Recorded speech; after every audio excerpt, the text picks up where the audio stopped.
I ran around the house 2 or 3 times, and finally about that third time, and that's when I heard my mama's voice. And when I turned around, she was laying down with her hand up. I couldn't see, I seen blood. I seen a lot of blood. As Georgia's daughter, Ramona, speaks to 911 dispatchers, Ramona immediately yells for the group to help her move Georgia to safety.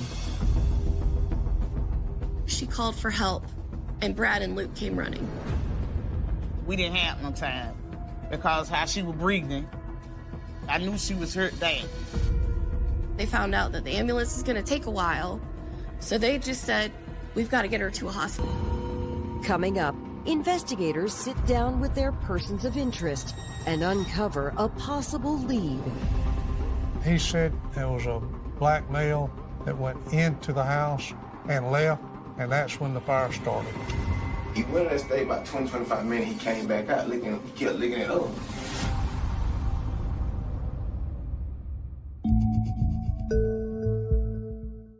When Georgia's house erupted into flames. On April 25th,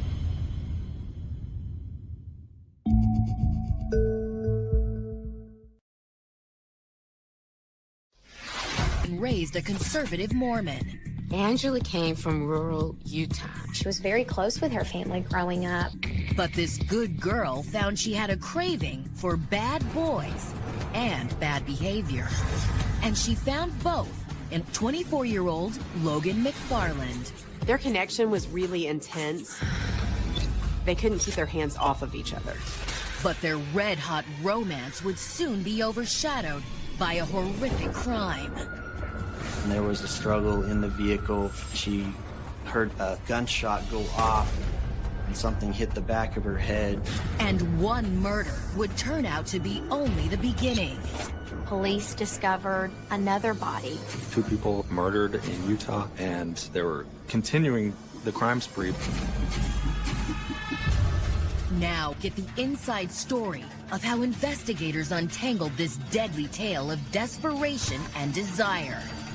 And follow along as police race against the clock to track down 2 serial killers and stop a shocking multi-state murder spree. They were just vicious, violent, and fast. Angela and Logan brought out the worst in each other, and they quickly spiraled out of control.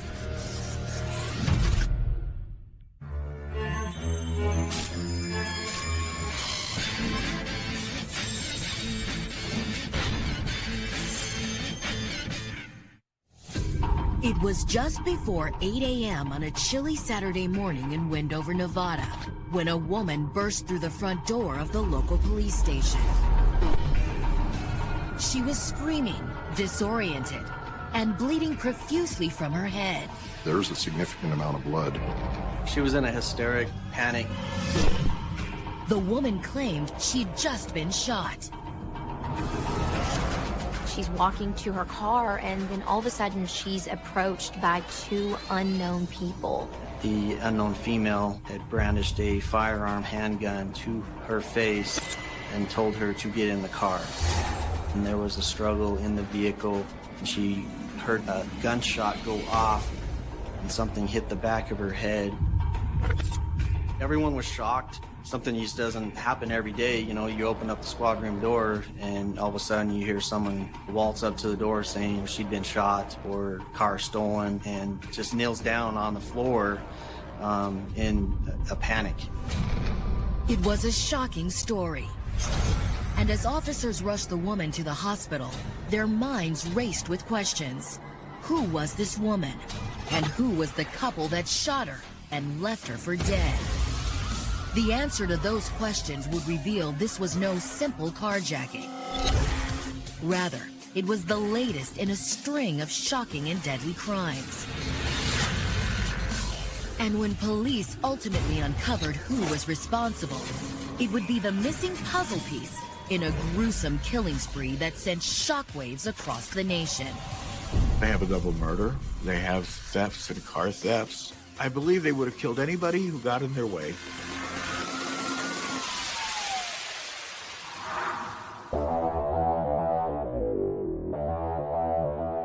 The oldest of 3 siblings, Angela Hill was raised in a conservative Mormon household in Fairview, Utah, a rural town with a population hovering just over 1,000 residents. Her parents say that she was a real nice person, a loving person. She loved animals. Angela may have grown up in the middle of nowhere, but as a teenager, her natural good looks made sure she was always the center of attention. She was gorgeous. She had blonde hair, blue eyes. She started getting a lot of attention for her looks. But Angela grew bored with always being such a good girl. She craved excitement, and it wasn't long before she found it. Angela started drinking, and pretty soon she was experimenting with drugs too. By the time she was 17, Angela had started a downward spiral that horrified her conservative parents. She was introduced to heroin. She dropped out of school, and she eventually began stealing and breaking the law to support her addiction. Her parents really wanted her to get help. It was awful for them to watch her struggle with this addiction. It really took control of her life. It had really taken a toll on her family, and so she was ready to get clean. Her parents believed only a miracle could wrestle Angela out of the grips of addiction. And it appeared that their prayers were about to be answered. When she was 22, Angela met a handsome young Marine. Angela met this Marine. He was a veteran of the war in Afghanistan. He was very straight-laced and very handsome. He was also very attracted to Angela and told her he wanted to date her, but only on one condition. He was interested in Angela, but only if she was clean and sober. He wasn't going to date her until she turned her life around. Angela used the ultimatum as the motivation she needed to go to rehab. A year later, she finally kicked her addiction and officially began dating the Marine. They moved in together, and it wasn't long before the couple was engaged. This was the happiest she had ever been. She was sober, she was in love. It was wonderful. As happy as Angela was, the pressures of planning her wedding and thinking about a future with her fiancé started to cause anxiety. She missed the excitement of being single, and she couldn't shake the feeling that she might not be cut out for life as a stereotypical suburban housewife. All of a sudden, there's a wedding to plan. There's a future to plan. She thought things were going to be perfect with this guy, and all of a sudden, she had cold feet. The stress began to mount, and Angela did not know how to handle it. Right after Christmas, they start fighting all the time. Desperate to blow off some steam, on the night of December 28th, Angela decided to meet up with some old friends at a local party. It seemed like a good idea until she got there and came face to face with temptation. She finds that, like a lot of parties, there's no shortage of drugs and alcohol. At this party, like many that she'd been to, involved drugs and alcohol. And at that point, Angela just kind of let loose. Angela gave in to old temptations and gave up nearly 2 years of sobriety. The party was great. She felt like she was a teen all over again. This party, it really triggered something in Angela. That brought her back to her troublemaking days. And that was something that she really just couldn't shake. Angela was turning heads at the party, and one rugged young man in particular couldn't take his eyes off her. This guy was obviously interested in her. He wasn't being shy about it. He introduces himself as Logan McFarland. They had actually gone to middle school together over a decade ago.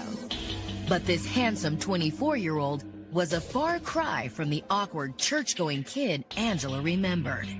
He used to be this very straight-laced Mormon boy, and here he was now, this handsome guy giving off this irresistible bad boy vibe. The attraction was immediate, the sexual tension was there, and neither of them could ignore it. Like a lot of kids from rural Utah, Logan's childhood centered on the church. He was from Fairview, Utah. He was born and raised in a devout Mormon family. He was the perfect Mormon boy. He was active in church, he obeyed his parents, he did well in school. But when Logan was a young boy, his seemingly perfect life hit a speed bump when his parents divorced. With his family in pieces, Logan began questioning his religion. And it was really tough news for Logan to take. He started to grow distant from the church. He didn't want to attend services anymore. He was very disillusioned. The aimless teenager fell in with a rough and rowdy crowd. He began to fill the void that faith once occupied with drugs and alcohol. He changed the way he dressed. He changed the way he walked and talked. He turned into a full-fledged bad boy. And by the time Logan was 24, his life centered around getting high and getting away with anything he could. But when he spotted his old classmate, Angela Hill, at a party in December of 2011, the beautiful vision from his past awakened something more in him. He could see that she was a natural-born hellraiser, just like him. And when they reconnected, Angela realized that she had far more in common with Logan than she ever would with her conservative fiancé. She loved her fiance, but what she really loved was the thrill, the rush that she felt of kind of being wild again and just letting loose. And that's something that Logan offered her. They were both troublemakers and they both loved getting high. They recognized that they were kindred spirits in that respect. Their attraction was immediate. The sexual tension was there, and it was strong. After a couple of hours at the party, Angela and Logan were ready for some privacy. They decided it was time to leave the party together. They borrowed his friend's car, and they left the party. They couldn't wait to be alone. Both Angela and Logan knew they were in for a night to remember. But what they didn't know was that the fallout from that night and the days that followed would completely and tragically change their lives forever. And the end results would be deadly. Coming up, the victim from the police station recounts her fight for survival.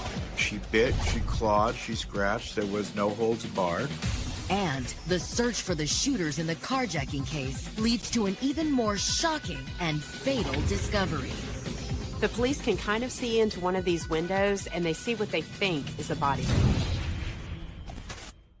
Classmates Angela Hill and Logan McFarland reconnected at a party in their hometown of Fairview, Utah. It didn't take long for them to discover that a lot had changed since they'd last seen each other.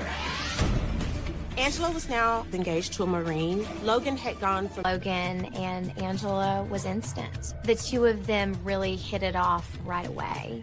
And just a few hours after meeting Logan, Angela forgot all about her fiancé and her sobriety. They're getting high and getting drunk, and the higher they get, the harder it is to keep their hands off one another. And Logan borrowed a car from a friend to whisk Angela off into the night. They wanted to leave the party. The sexual tension between them was so intense that they just wanted to be alone. But 3 days later, and 200 miles away, police in West Wendover, Nevada, would have their own night to remember. Just before 8 a.m. on New Year's Eve morning, a badly bleeding woman stumbled into the local police station. At that time, when I was removing her jacket, you could see the blood trickling down her neck and dripping onto the floor of our squad room. I knew something serious had just happened. As police came to her aid, the woman told them she'd been shot in the head. She also told police her name was Ratana Kiamanavan, and that the events leading up to her shooting began earlier that evening when she was leaving the local casino where she worked the graveyard shift.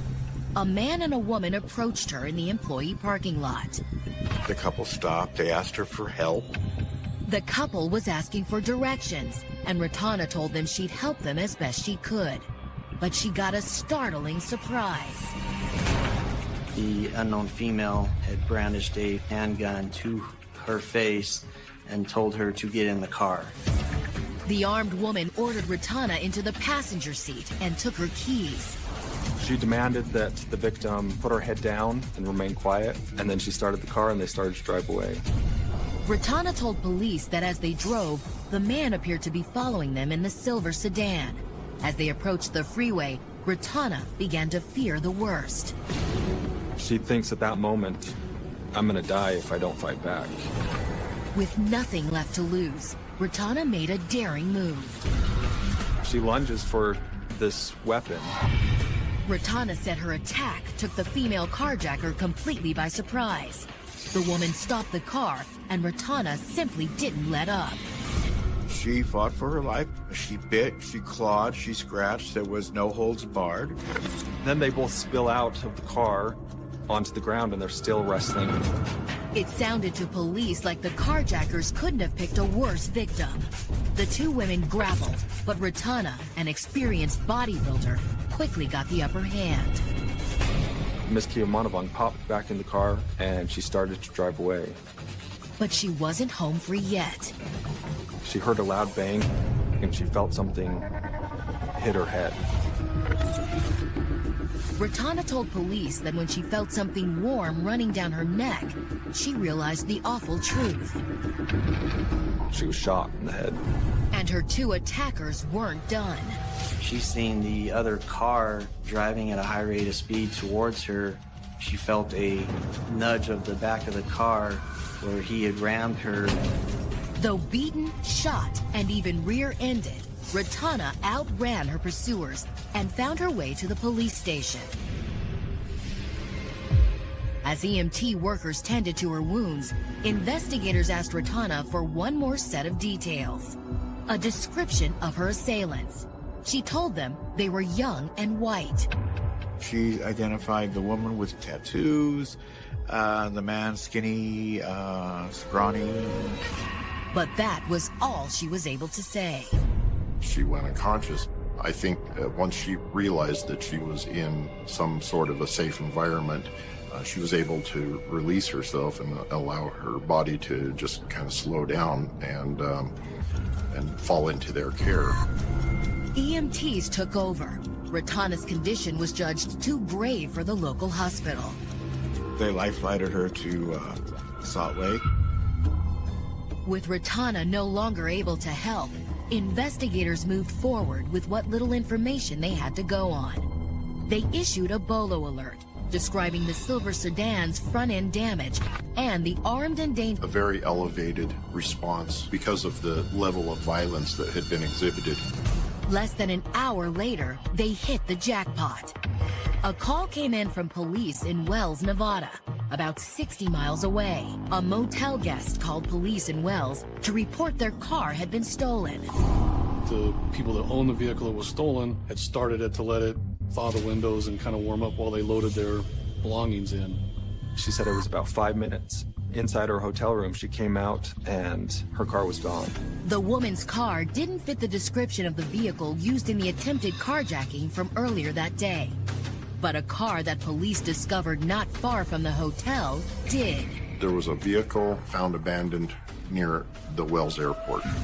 Police believe that the couple who had tried to carjack Ratana had ditched their own damaged vehicle, and they were now traveling in the stolen dark gray sedan. As an officer, you're thinking somehow this has got to be all related. Not long after, Nevada Highway Patrol spotted a car fitting the updated description on the highway leaving Wells. Nevada Highway Patrol saw that vehicle, began a high-speed pursuit. It was a very aggressive chase, and it went for several miles. The suspects were driving at a high rate of speed, and so were the troopers. As troopers closed in, the sedan's driver swerved across the median and did a 180 in the opposite direction. Police were scrambling to stop him. The police laid out some spike strips to slow down the escapees. It looked like Nevada troopers had their man and woman. But just before the hurtling sedan reached the spikes, it veered off the highway. And that's where they took the off-ramp. The rarely used exit was in remote Elko County. Within seconds, the car vanished into the desert. They were able to get away from them just because of that. Just because the Highway Patrol had to be a little bit more careful. And then they disappeared.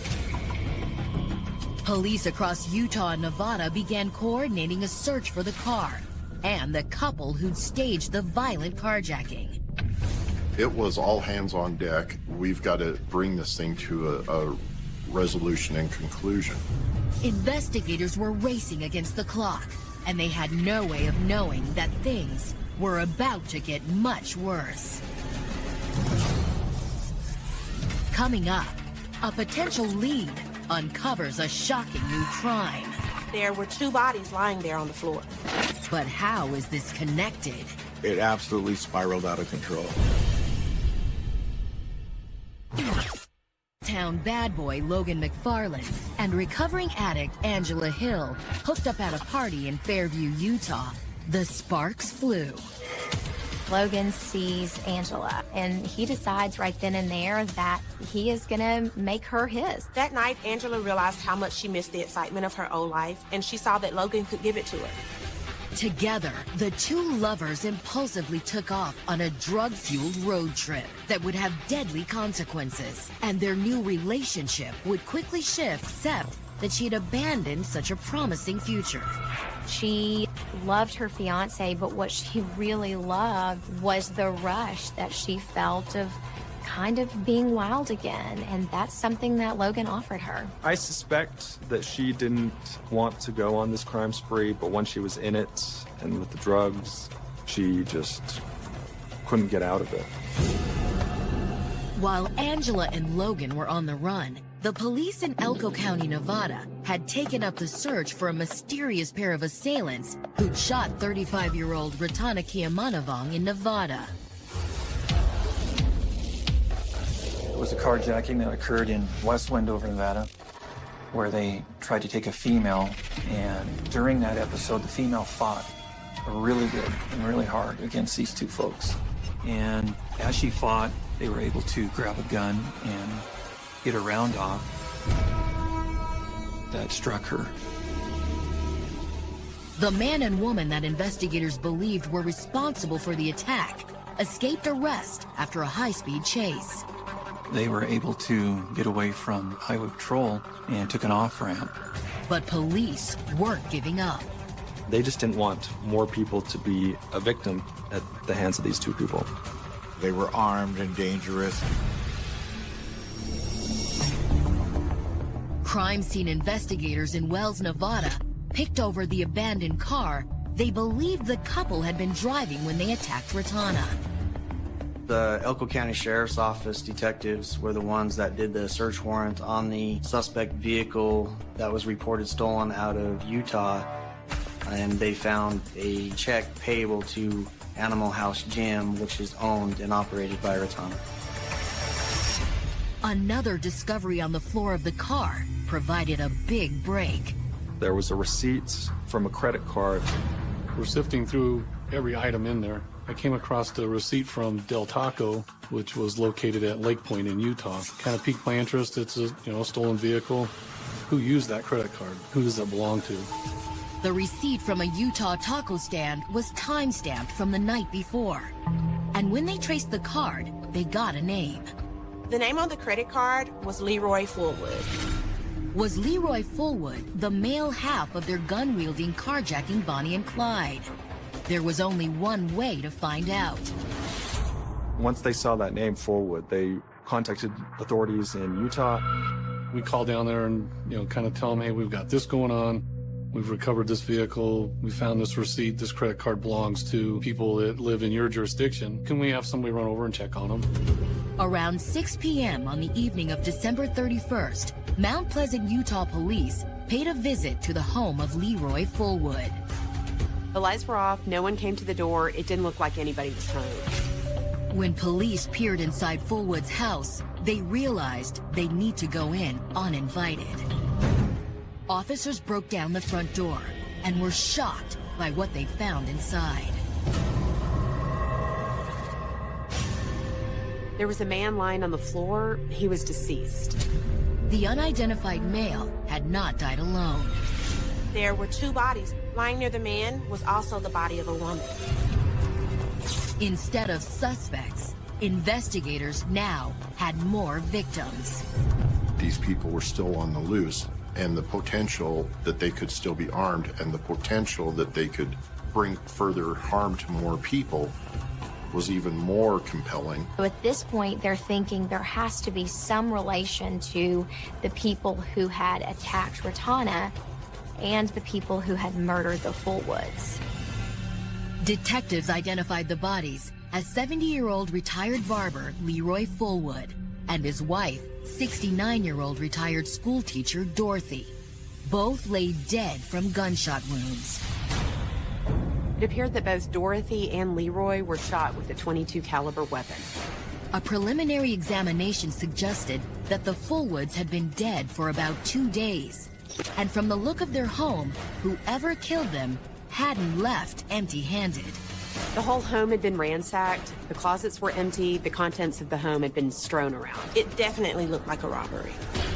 For police in Utah and Nevada, the gruesome discovery meant one thing. We found ourselves saying, this has got to be connected.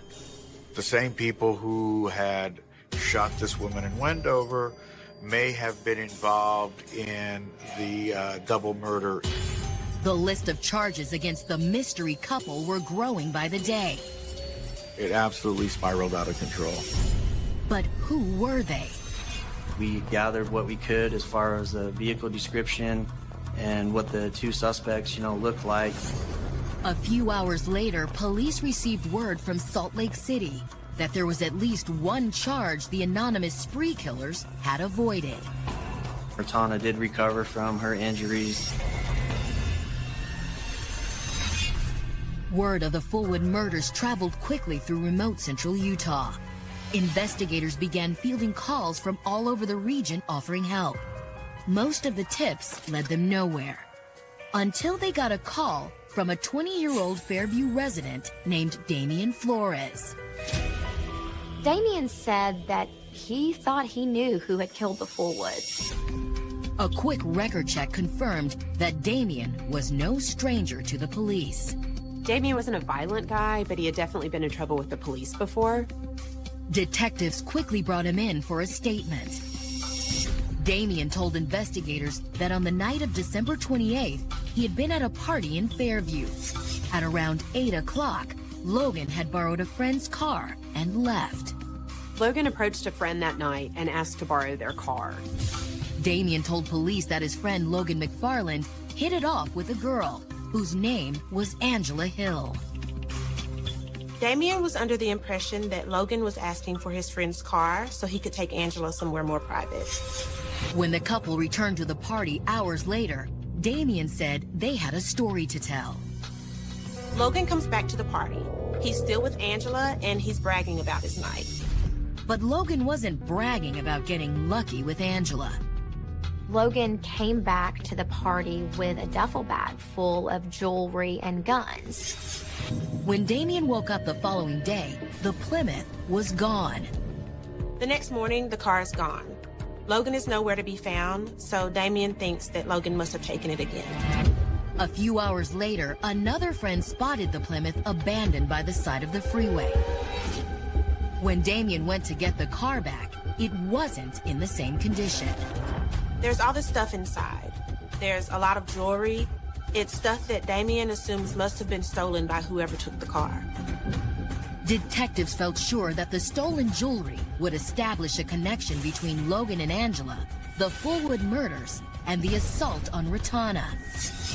Could the car provide a clue to where Logan and Angela were now? Coming up, a cross-country murder spree becomes a tense showdown. The police started to call out through a megaphone, put your hands up. As the manhunt comes to a perilous head. They were going toward the ranch, and they were armed.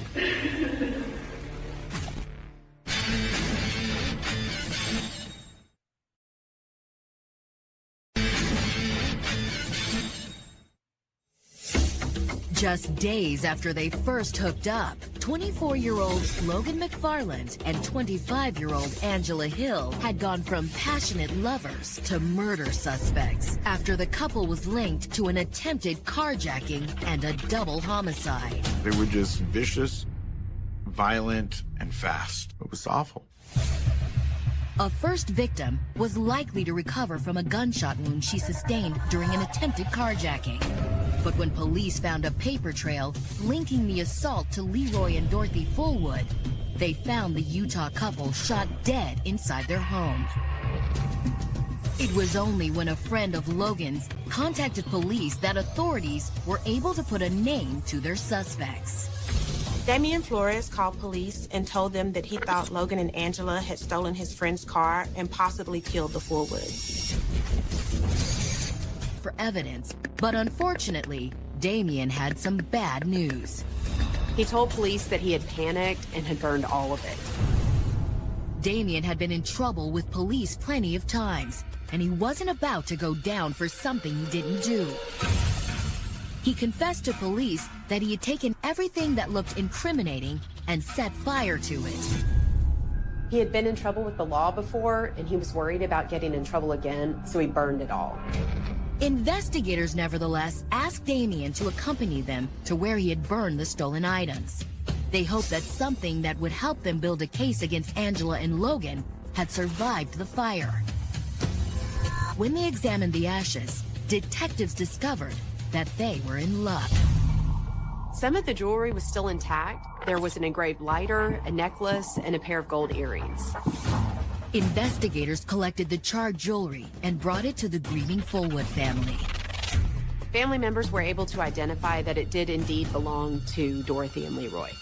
Between the jewelry, the receipt, and Ratana's description of her attackers, police had enough evidence to confirm that Logan McFarland and Angela Hill were the mystery couple behind the brutal and seemingly unending crime spree.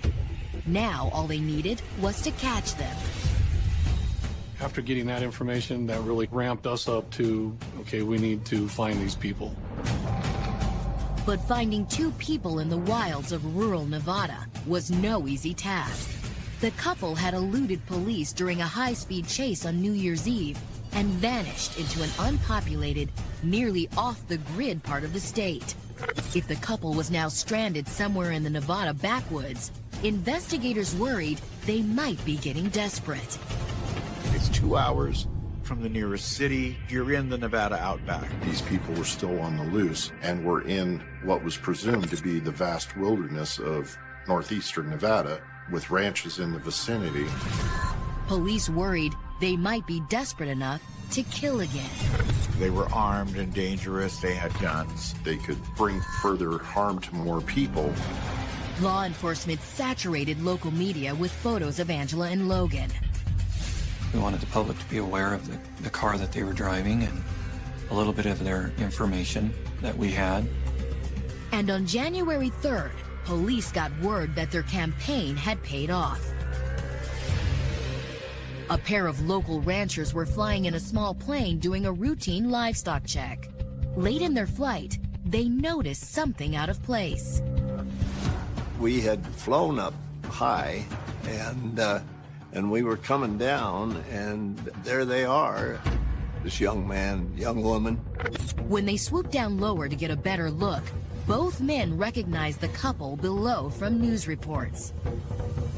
It had to be 24-year-old Logan McFarland and 25-year-old Angela Hill. According to the news report, they had killed 2 people in Utah, and then they'd shot a gal in the head in Wendover, and now here they are out there on the Pequops. The ranchers immediately radioed the Nevada Highway Patrol. While they waited for troopers to arrive, they kept the pair in sight. They just kind of hung out in the area and kept visualization on them. We just circled them until law enforcement came up. Finally, as police showed up, they surrounded Angela and Logan on the ground. Then the vehicles come up, the doors all open. You see the cops behind the doors with their guns out. The police started to call out through a megaphone, put your hands up. I had my deputy start using his PA system to, let these people know, hey, we're in the area and we see you. And this is the Oakland County Sheriff's Office, giving out the public address type warning that we want them to stop. Anxious police inched forward, guns drawn. They were prepared to use whatever force was necessary to take the armed and dangerous pair into custody. Cops had their guns drawn, and they were ready to shoot if Logan and Angela tried anything. But when Angela and Logan saw police, they raised their hands and shouted that they were unarmed. They were able to cuff them, and there was no struggle. They put up no fight. Clinging to survival for 2 days in the Nevada wilderness had taken such a toll on Angela and Logan that they welcomed capture. When I cuffed Miss Hill, she said, "Thank God, thank God, thank God," and she wanted water. They looked beaten. They looked tired. They looked incredibly thirsty. Investigators retraced the killer's steps. Within a few miles, they found the sedan they'd last seen speeding away, now abandoned in rough terrain. And then they went up into the mountain as far as they could get in the car and got stuck. And that wasn't the only thing Angela and Logan had left behind.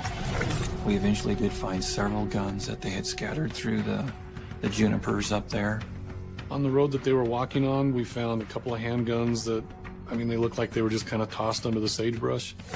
Police now had a pair of murder weapons that matched the wounds that killed the Fullwoods and sent Ratana into the ICU.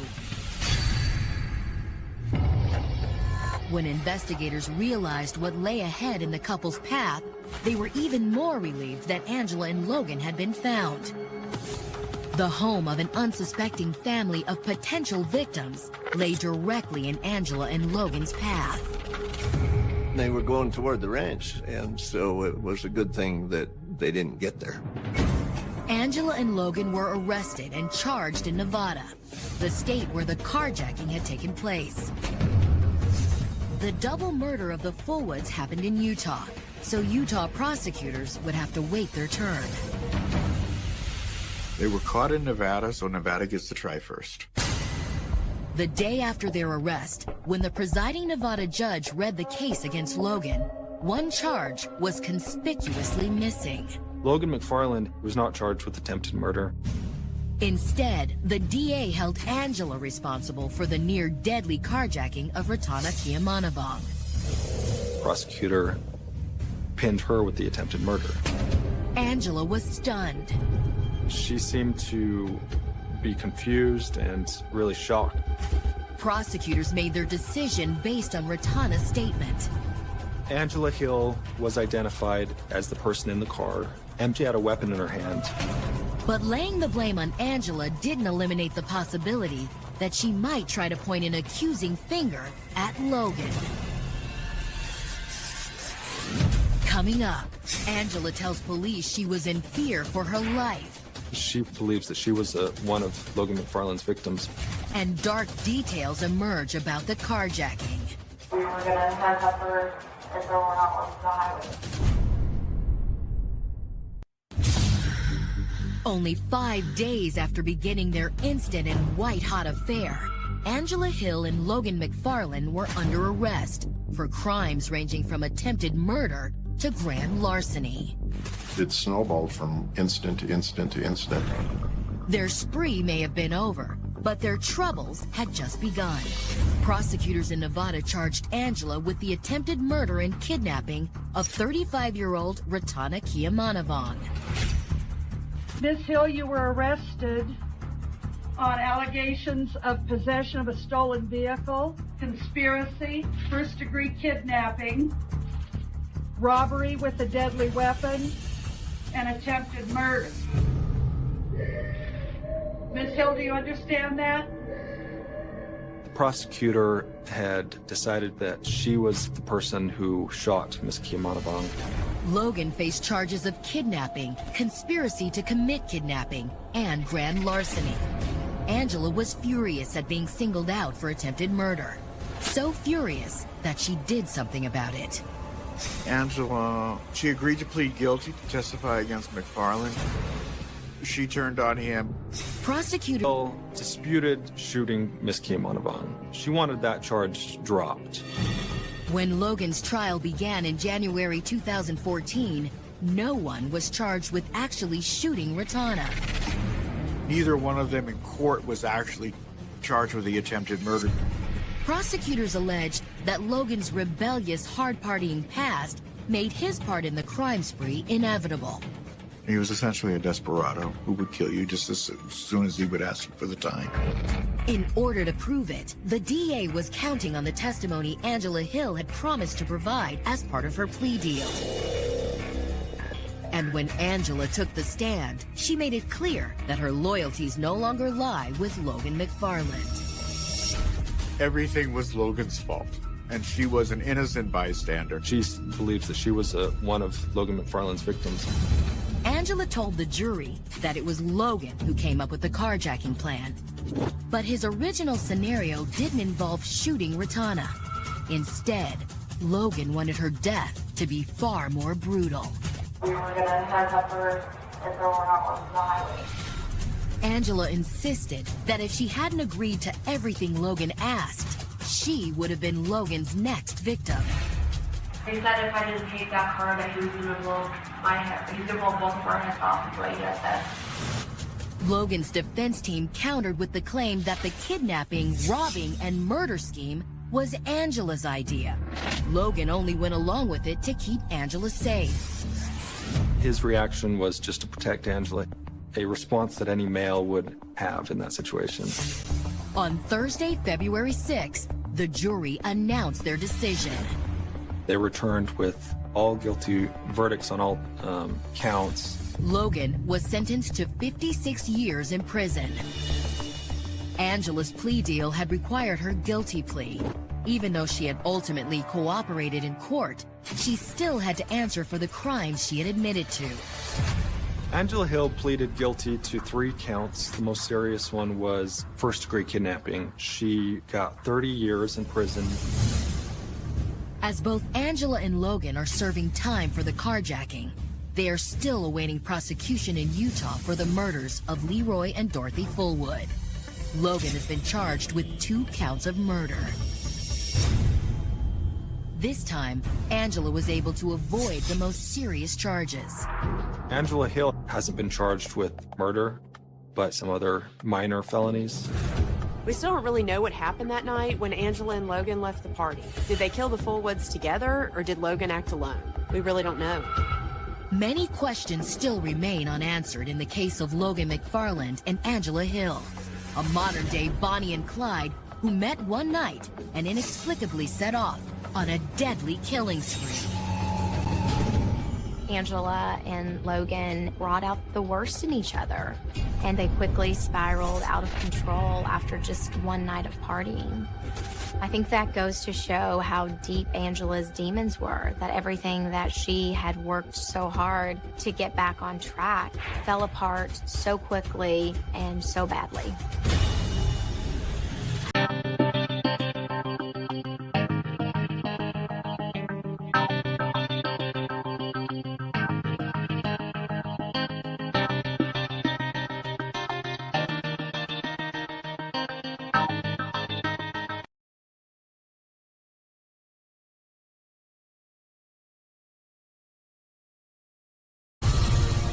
Peggy Sue Thomas was a former beauty queen looking for love under the bright lights of Las Vegas. Peggy stood out in a crowd. Sexy, red hair, charming, sweet, and she was flirty.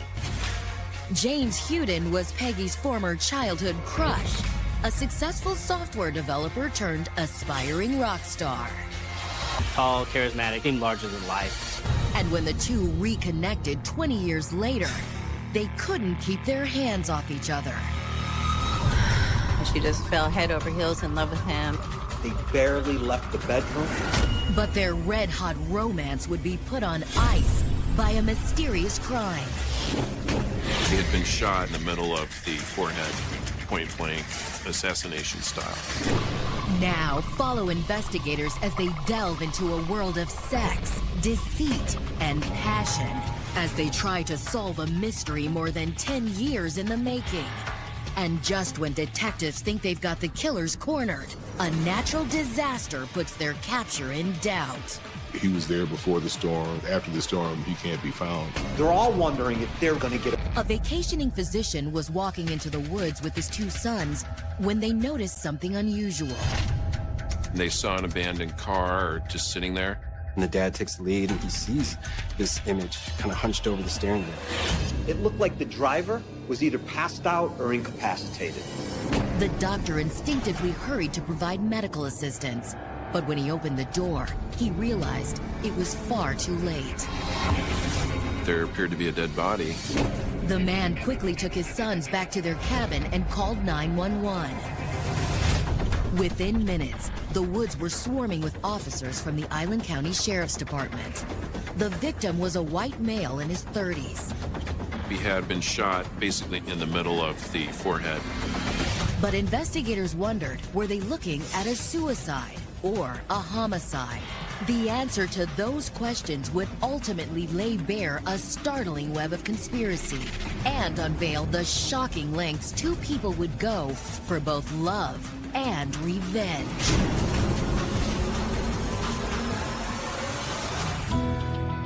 Whidbey Island is a popular destination for vacationers seeking peace and quiet from Seattle.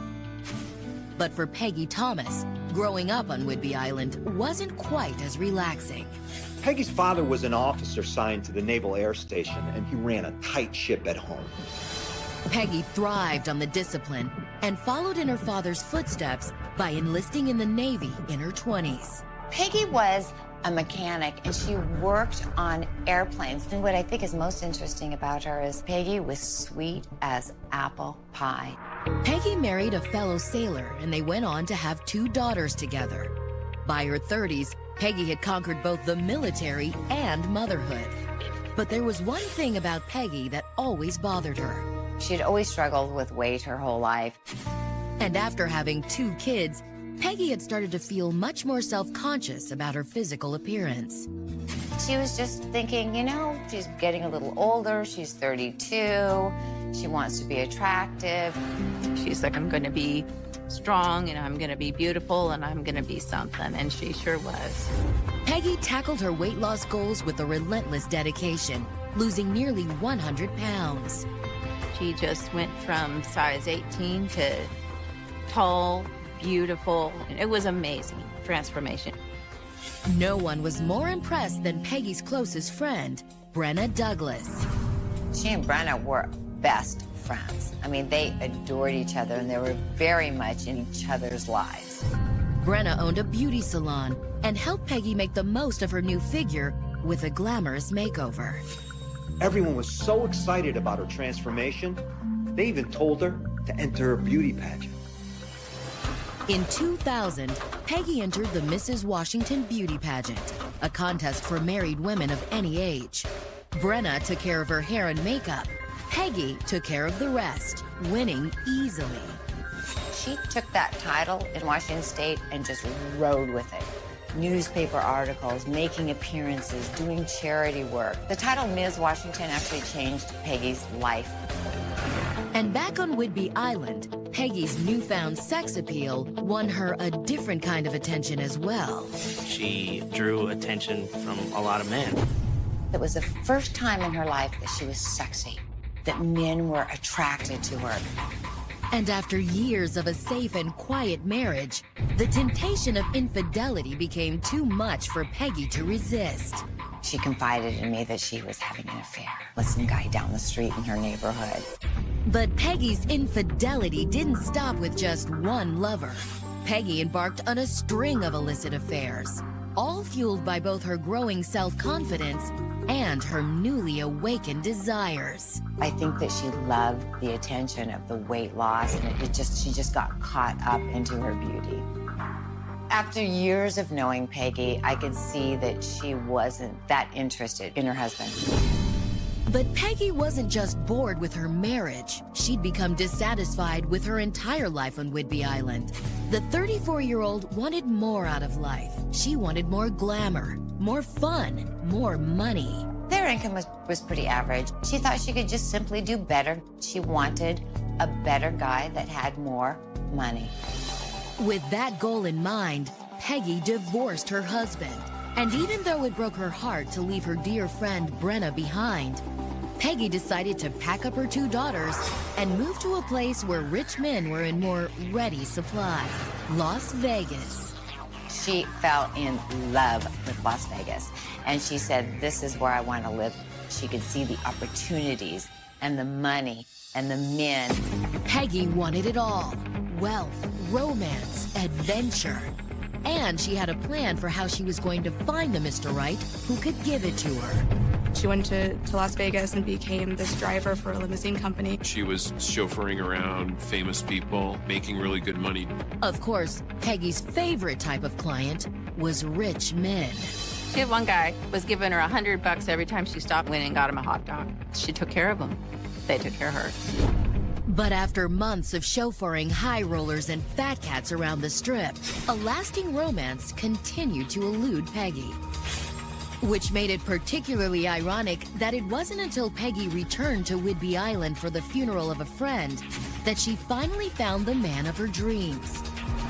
It was June of 2002, and 37-year-old Peggy had run into an old childhood crush at the graveside service, 49-year-old Jim Huden.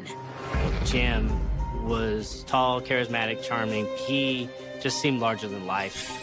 Though it was a strange place for romance, when Peggy laid eyes on Jim, she couldn't help but be struck by the same spark of attraction she'd felt as a schoolgirl. And from the way she caught him stealing looks at her at the funeral, Peggy had a good feeling that her old high school fantasies about Jim Huden were about to come true. Growing up on Whidbey Island, Jim Huden had always come across as a big fish in a small pond. But Jim was more than just one of the cool kids. He also excelled in school and had a knack for technology. He was such a natural. He could build a computer within hours, literally from scratch. After graduation, Jim turned his talents into profits, becoming a millionaire while he was still in his 20s. He has the intellect to develop software that he sells to Microsoft for $1 million. He does what most guys in their 20s would do. Take the money, hit the road. Jim spent the next 20 years traveling around the country. When he hit his 40s, he moved to Florida, where the warm weather and sandy beaches convinced him to finally put down roots. Moving to Florida also allowed Jim to focus on his other passion: music. In 1998, he put a band together, Buck Naked and the Exhibitionists. And Jim's charisma made him a natural rock star. He enjoys being on that stage. He enjoys having the guitar in his hand. Jim's star power made both him and his band a hit with the local bar scene. It also made Jim pretty popular with the ladies. One of his biggest fans was a 31-year-old named Jean Spender. Jim and Jean began dating. After a few years, they were married. You could tell that they were in love. You could tell that they had a great chemistry together. At the time, Jim had thought he was ready to settle down, and for the first year of his marriage, he seemed happy. Then in 2002, Jim returned to Whidbey Island to attend the funeral of a friend. He saw a lot of old acquaintances on the trip, but one in particular took his breath away. Peggy stood out in a crowd. Sexy, red hair, charming, sweet, and she was flirty.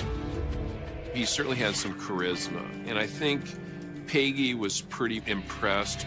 But what impressed Peggy the most was how successful he had become. The couple spent the rest of the night catching up. They sort of hit it off, and one thing led to another. The couple's connection was electric, and they spent the rest of the weekend in bed together. Peggy could barely contain her excitement when telling Brenna and the rest of her friends about her romantic reconnection with her old crush. She called me up and she said she just fell head over heels in love with him. Jim felt the same way about Peggy. When he'd left Florida, he was a happily married man. But when he returned just a few days later, he was unable to get Peggy off his mind. Jim and Peggy knew they had to see each other again, so Jim booked a trip to Vegas. Telling his wife Jean he was meeting with club managers to get a gig for the band. He and Peggy, they barely left the bedroom the entire time they were there. Over the next year, Peggy and Jim continued their affair. Jim would look for any opportunity he could get back to Vegas to be with Peggy Sue. And it was clear to both of them that this was more than just a long-distance affair. They were falling in love. It's not a fling. Something solid was developing. It was developing quick. As Peggy and Jim's relationship grew deeper, the time they spent together never seemed to be enough. But Jim's frequent trips were beginning to make his wife suspicious. He was more secretive. He kept going to Vegas. Gene had an understanding that something was going on in Las Vegas. Finally, Jim decided he couldn't take it anymore. He admitted to the affair and asked Gene for a separation. Jim told her he was leaving her. Now free to explore the relationship with Peggy, Jim moved to Las Vegas. And the lovers lived extravagantly on Jim's $1 million fortune. They went out. They were sort of living large, enjoying being in Las Vegas. It's all about us. And here we are. They fuel each other. The charismatic couple seemed to have it all. But their life of glamour and excitement was about to take an unexpected turn and lead to a deadly mystery that would baffle police for a decade. Coming up, the investigation into the dead man on Whidbey Island turns up its first clues. They found a spent shell casing from a .38 handgun, along with the victim's cell phone. And a surprising twist connects the crime back to someone in Peggy Thomas's past. Turns out she had a lot to gain after all from her husband's death.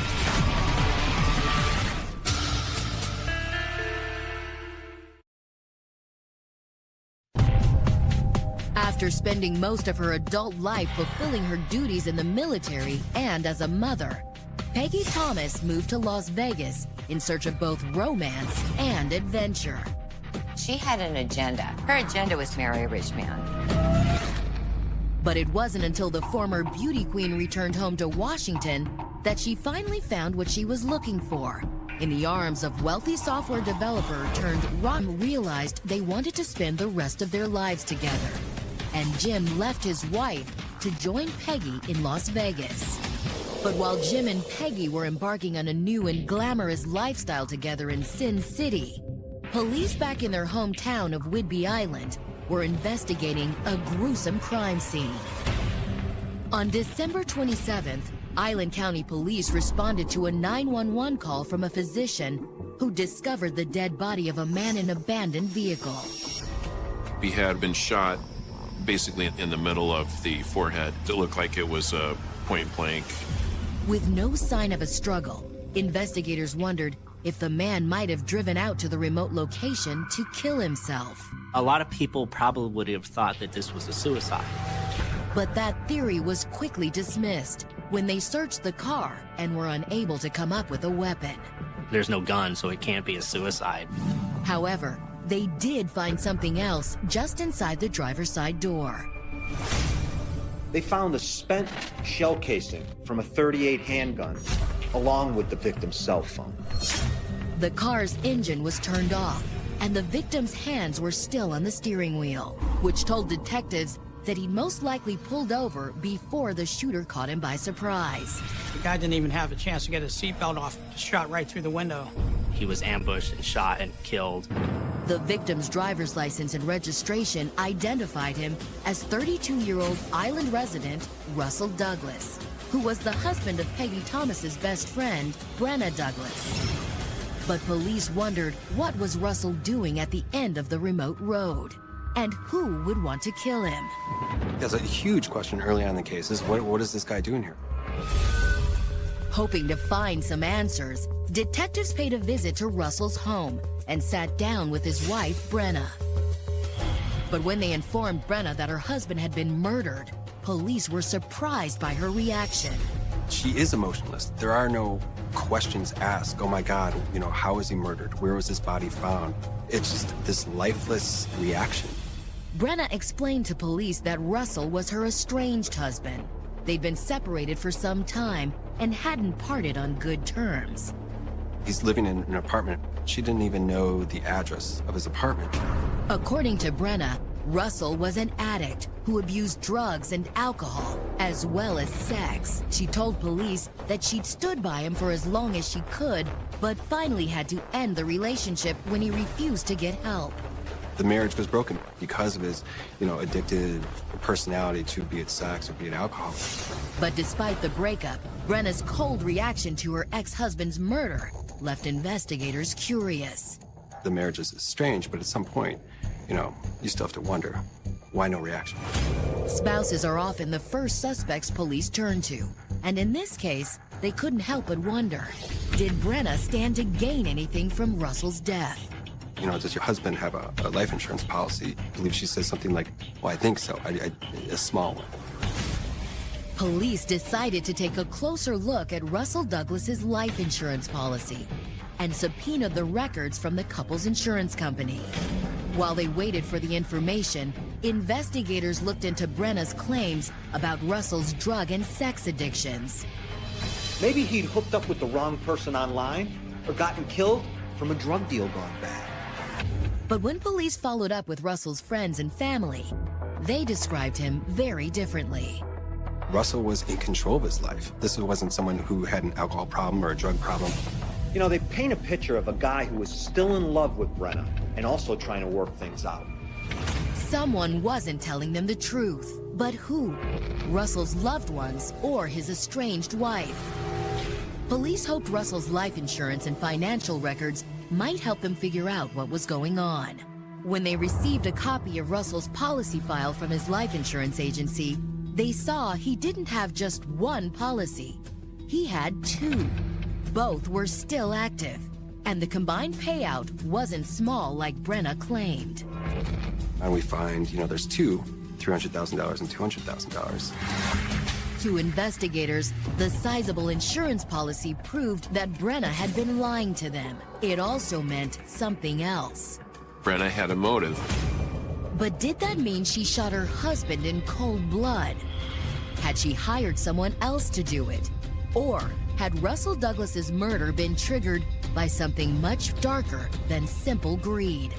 Little did police know that their hunt for answers would take them far from the woods of Whidbey Island and into a world of sex, lies, and dangerous secrets. Coming up, Russell's phone records lead police to Brenna's best friend. When detectives called that number, it turned out it was Peggy Sue. And a surprise witness emerges over 2,000 miles away. There's something eating at him for weeks. Something bad.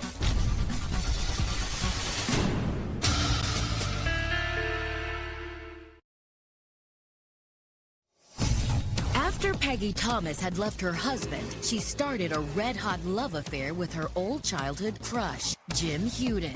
She just fell head over heels in love with him.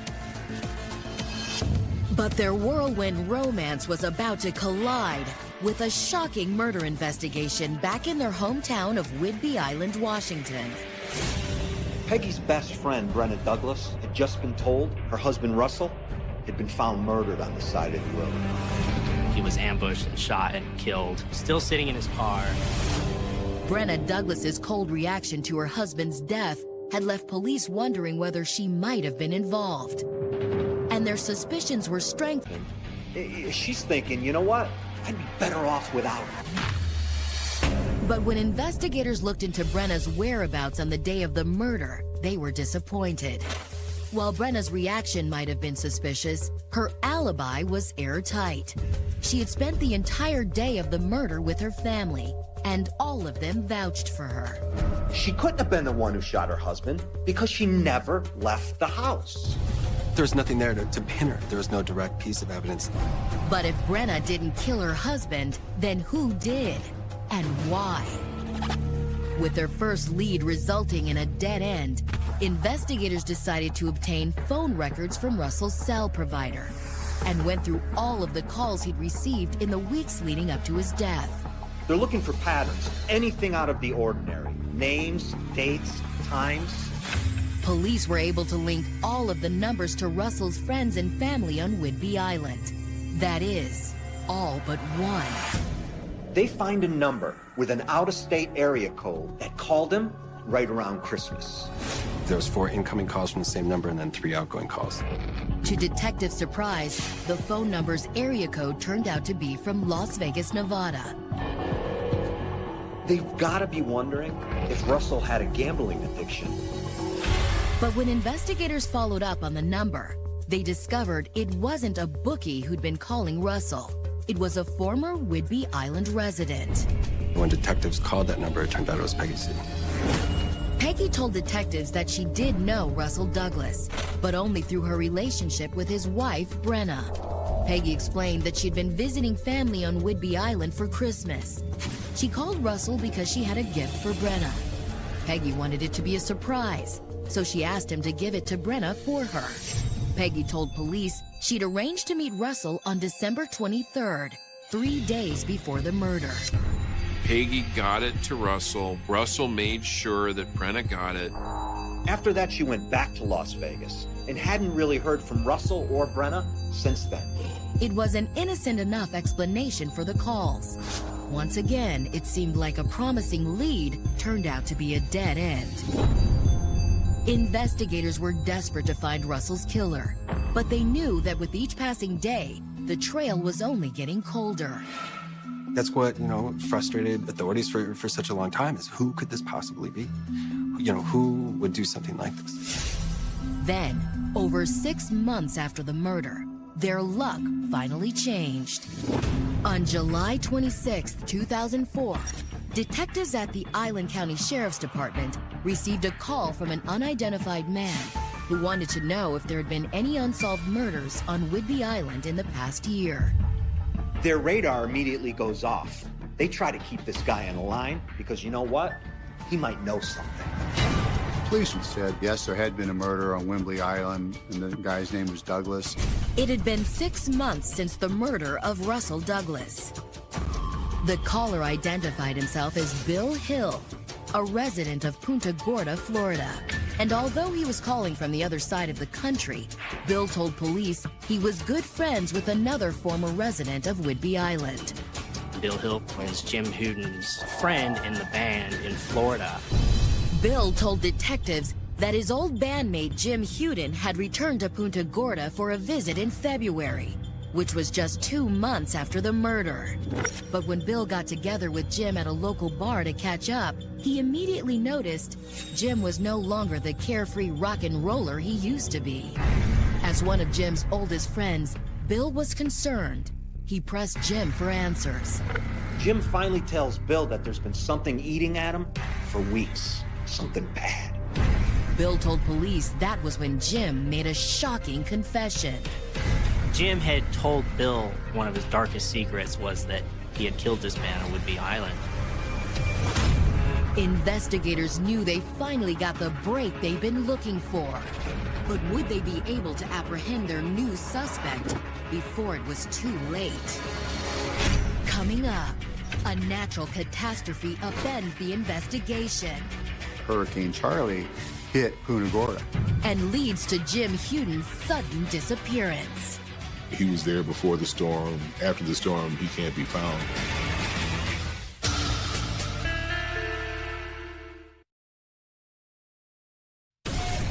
By 2004, the romance between former beauty queen Peggy Sue Thomas and aspiring rock star Jim Huden seemed to be thriving amid the lights of Las Vegas. But when Jim returned to Punta Gorda, Florida, he made a shocking confession to his former bandmate, Bill Hill. Jim told Bill one of his darkest secrets was that he had killed this man on Whidbey Island. Bill had called Island County detectives, who immediately suspected the person Jim murdered was Russell Douglas, who was mysteriously shot on the island in 2003. But what connection did Jim Huden have to Russell Douglas? And what would his motive have been to kill Russell in cold blood? Bill told police that Jim had spent the last couple of years living the high life when Peggy discovered that her best friend Brenna Douglas, who was Russell's wife, was trapped in an abusive marriage. Brenna's husband was abusive to Brenna and their children. Jim had said Peggy was so upset about the abuse that she insisted they do something about it. But Peggy hadn't just wanted to help Brenna leave Russell. She wanted to take him out of the picture permanently. Peggy had propositioned Jim to take out Brenna's husband. This is her best friend in the whole world. Of course she'll do anything for her. But instead of dismissing the idea, Bill said that Jim had embraced it. Jim had had a terrible childhood. His stepfather was abusive.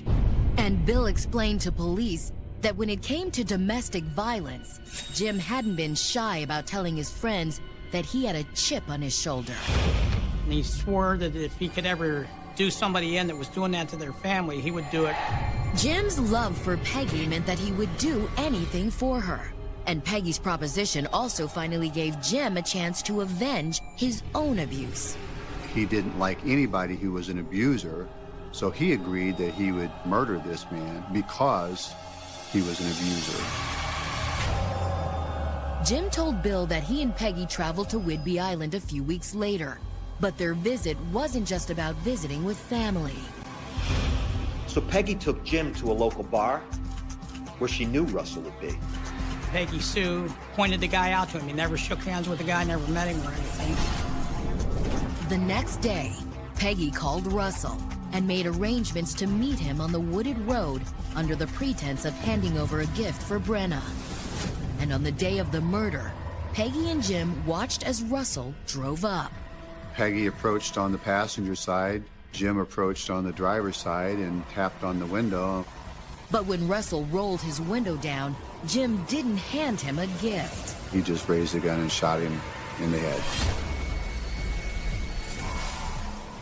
It was a shocking story, but police knew Bill Hill's statement alone wasn't enough to arrest Jim and Peggy for murder, which, as people believed.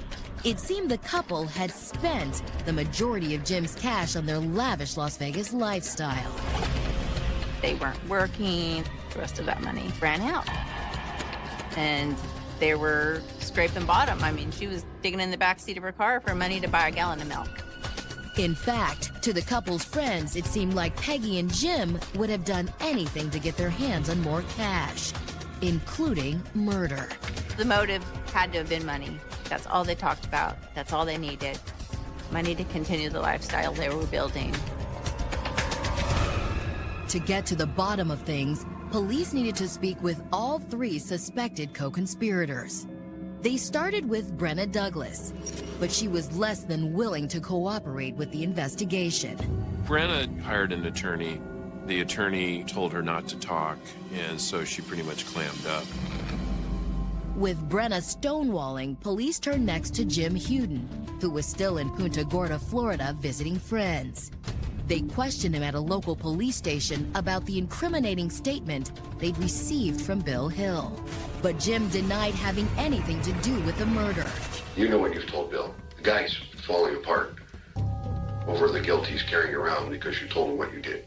I don't buy that for a minute. After professing his innocence, Jim quickly ended the interview. Next, police turned to Peggy. For 2 days, police questioned Peggy with her attorney present.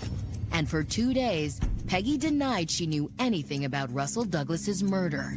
I do not have any involvement. I've told you what I know.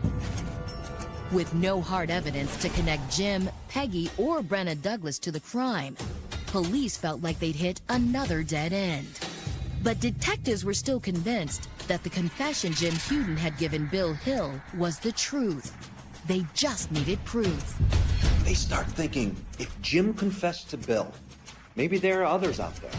People who know something, or better, saw something. In an attempt to find witnesses, police officially named Jim a person of interest in Russell's death and made a plea through the media for anyone with incriminating information about the couple to call police. Right around that time, there was a Crime Stoppers notice that went out. The move quickly paid off. On August 19th, investigators received a phone call from another one of Jim Huden's friends. There was a gentleman, Keith Ogden, who had trained Jim Huden on how to use a gun months before this murder happened. Keith Ogden was a former police officer who became friends with Jim in Las Vegas. He told investigators that he'd helped Jim buy a .38 caliber handgun. So Jim wants to learn how to shoot. So what does he do? Takes him to a gun range and teaches him the basics. Jim's desire for a handgun hadn't seemed suspicious to Keith at the time, but he thought it was odd when a few months later, Jim called Keith and asked him to take the gun back. After the murder happened, Jim Huden turned the gun back over to Keith Ogden and said, "Can you hold on to this for me?" Investigators wondered, was the .38 caliber pistol Jim returned to Keith the same gun used to shoot Russell Douglas? Hoping to find out, investigators retrieved the gun and turned it over to ballistic specialists for testing, along with the single bullet casing found at the scene. And the results confirmed their suspicion. Just as they suspected, ballistics was able to match the shell casing to the .38. They have the murder weapon. Paired with Bill Hill's statement, police finally had the evidence they needed to place Jim Huden under arrest. But when investigators contacted Punta Gorda police to apprehend their suspect, they quickly learned there was a problem. Hurricane Charlie hit Punta Gorda. It devastated our community here. And it seemed Jim Huden had taken full advantage of the chaos. We don't know what happened to him. He was there before the storm. After the storm, he can't be found. Was it possible that Jim Huden had been a victim of the hurricane? Or had he realized police were coming after him and gone on the run? With their prime suspect missing, investigators had once again hit a dead end. They also didn't have sufficient evidence to charge either Peggy Thomas or Brenna Douglas with the crime. They didn't have enough to bring any charges against Peggy because there wasn't any concrete evidence. In an attempt to find Jim, investigators kept Peggy under surveillance, hoping that if Jim was still alive, he might try to reconnect with his girlfriend. But he never showed up. Months go by and there's no sign of Jim. It's like he vanished off the face of the earth. Adding to the mystery was the fact that Jim's body was never found in the cleanup after the hurricane. And as the months turned to years, investigators began to give up hope that Jim Huden would ever turn back up. It seemed Peggy Thomas had given up too. 3 years later, Peggy moved on from her missing lover, marrying one of the high rollers she chauffeured around Las Vegas. But while Peggy's love affair with Jim had been fueled by passion, it appeared that her latest marriage was simply a cash grab, a fact that wasn't lost on her new husband. He was a wise man because he figured it out and got a quickie divorce. But Peggy still got what she was after. She walks away with almost $1 million and a new houseboat. Peggy might have been doing all right for herself, but in the years since Jim Huden disappeared, there was one person who wasn't faring as well. Jim's estranged wife, Jean Huden. Jean liked to party. The police were always watching her. They would pull her over. They would find small amounts of drugs. They would arrest her. And she winds up getting charged with, I want to say, 19 or 20 felonies. By 2011, Jean was facing significant jail time for compiled drug charges. They were going to throw the book at her and she was going to go to prison. Desperate to avoid prison, Jean told prosecutors she wanted to cut a deal. In exchange for her drug charges being dropped, Jean said she was willing to share information about a notorious cold case that remained unsolved. She said she knew things about the murder on Whidbey Island. She said she also knew how to find the crime's #1 suspect, who had been missing for 7 years, her estranged husband, Jim Huden. She had information to share, and she finally decided to give that information out. Coming up, Jean gives police more than they bargained for. But will it be enough to bring charges against the suspected co-conspirators? He never said anything that would indicate that Peggy was involved. The passionate affair between ex-beauty queen Peggy Thomas and musician Jim Huden had come to a shocking end when police issued an arrest warrant for Jim in connection to the 2003 murder of Russell Douglas. But before detectives could apprehend Jim, he suddenly disappeared. That was the beginning of a 7-year hunt for Jim Huden. Then in 2011, investigators finally got a break in the case. Faced with a slew of felonies, Jim's estranged wife, Jean, offered to tell investigators where to find the missing fugitive in exchange for her own freedom. He'd been in Mexico the entire time. She had met Jim many, many times, given him money so he could survive. He lives a totally different life, teaching music lessons to kids in Mexico under the name of Maestro Jim. But that wasn't all. Jean told police that before Jim went on the lam, he confided in her about the murder on Whidbey Island. James came to Jean and said, yeah, I killed him. I killed Russell. While Jim had admitted that he was the one who pulled the trigger, he never revealed anything that implicated Brenna Douglas in the crime. But he did tell Jean that it was Peggy who'd come up with the plan. Have against Peggy Sue is the statements by Jean Huden. She can corroborate all of the evidence they gathered thus far.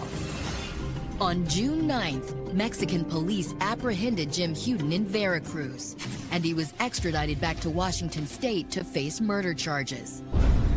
Shortly thereafter, U.S. authorities placed Peggy Thomas under arrest as well. They go down there and arrest her in a surprise arrest by her houseboat. In July of 2012, Jim Huden's murder trial began. Prosecutors presented a strong case, including testimony by Bill Hill, Keith Ogden, and Jean Huden. They have the murder weapon. They have statements from witnesses who basically say, well, Jim, he told me he did it. But Jim's attorneys had a witness of their own, who claimed Jim couldn't have committed the murder because he wasn't even on the island at the time. One of Jim's childhood friends, Ron Young, testifies that he and Peggy were visiting him in Seattle on December 26th. They left before Christmas. They never go back to Whidbey Island. Hoping to catch the defense in a lie and seal Jim's fate, prosecutors called one last witness, Peggy Thomas. But if they were expecting Peggy to turn on her lover, they would be disappointed. Peggy Sue never sells out Jim. She refuses to testify. Between Peggy's refusal to cooperate and Jim's new alibi, the jury's decision was anybody's guess. They're all wondering, is this guy gonna get away with murder? The court wouldn't have to wait long to get an answer. On July 23rd, after just 5 hours of deliberations, the jury announced they'd reached a verdict. Jim Huden was found guilty of first-degree murder. He got 80 years and the rest of his life in prison. In 2013, it was Peggy's turn to stand trial. But unlike Jim Huden, Peggy and her attorneys weren't willing to roll the dice on a jury trial. Facing 30 years to life if convicted, Peggy's defense team approached the state to work out a plea deal. She pled guilty to rendering criminal assistance, which came with a shockingly short jail sentence. The verdict was that Peggy got 4 years, and quite frankly, I was dumbfounded. But even with Peggy and Jim behind bars, there were still more questions than answers about Russell's murder, especially when it came to his wife, Brenna. Brenna was not charged with anything. Had Brenna asked Peggy to kill her husband? Or had Peggy taken matters into her own hands? And what was their real motive? Was this about putting a stop to domestic abuse? Or was it about insurance money? There's so many questions that I don't think you're ever going to find truly an answer to. Whether Russell Douglas's murder had been motivated by greed or revenge, one thing was certain. The heinous crime was proof of both the limits people would cross and the secrets they were willing to keep when fueled by lust and obsession. He never said anything that would indicate that Peggy was involved, and that's what saved her. He's in jail forever, and Peggy goes to jail for 4 years, all because of him. He loves Peggy and is willing to spend the rest of his life in jail for Peggy.